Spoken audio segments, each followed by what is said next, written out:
Another day and another scandal regarding the illegal migration crisis as a hotel had his staff members being fired and replaced by immigration staff so they could host illegal migrants.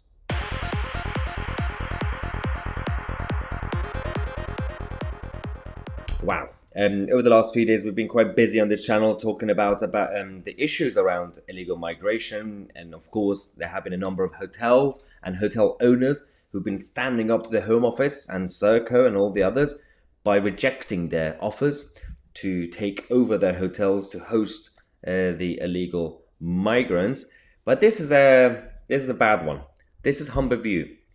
The Humberview Hotel had just had a number of their employees, 40 of their employees, they'd lost their jobs, and they have all been replaced by immigration staff just so that they could host, as the paper said, asylum seekers. Now, of course, they would say asylum seekers, and everybody would just automatically be called asylum seeker as they claim asylum. But of course, some of them will end up being either economic migrants or just criminals or just nothing. But that's what the papers call them. But it goes back to the next part of it, because it gets worse.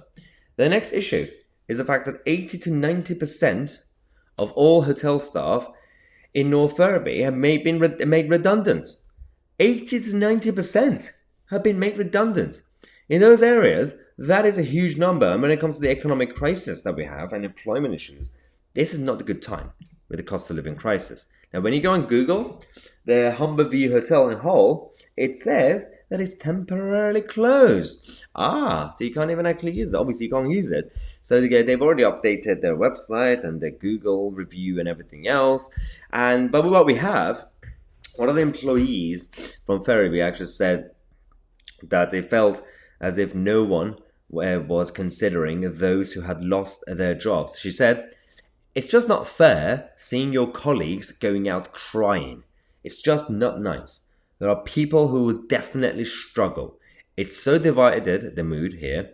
I felt like they knew the meeting today was for us to lose our jobs, because the HR was there and you can see people walking out with their last belongings out of the hotel, but you can see the immigration staff cracking jokes." What? So you invited everybody to that big meeting and HR was there and you're firing them. And then when they're leaving crying, immigration staff are standing outside, just, casually just making jokes and giggling and talking about nonsense and the weather and the World Cup in Qatar. It's not a good look, Home Office. Definitely not a good look. You need to sort out your bureaucrats and your civil servants and all these weirdos who are just... What is this? Is this how we are trying to increase the numbers of employment and project-based issues? Saying, well, things are going well in Hull, we just increased the number of employments. Well, no, they are immigration staff going up there. So they could just say, nobody lost their jobs, the employment stats are the same, because the 40 people who were fired, they were replaced by another 40 people from probably London. So this is not a good look. Absolutely disgusting what's going on right now around the country because of this issue. And all these the videos that we do on this channel about various hotels and areas, I'm going to continue to do them. I'm going to continue to find out more stories like this, because these detailed regional stories are very important, because when you put them all together, they are national stories. We're going to come back in half an hour and we're going to talk to you guys about an attack campaign ad made by Reform UK against the Tories. It's pretty impressive. Subscribe to the channel. I'm Tousi and we are the media.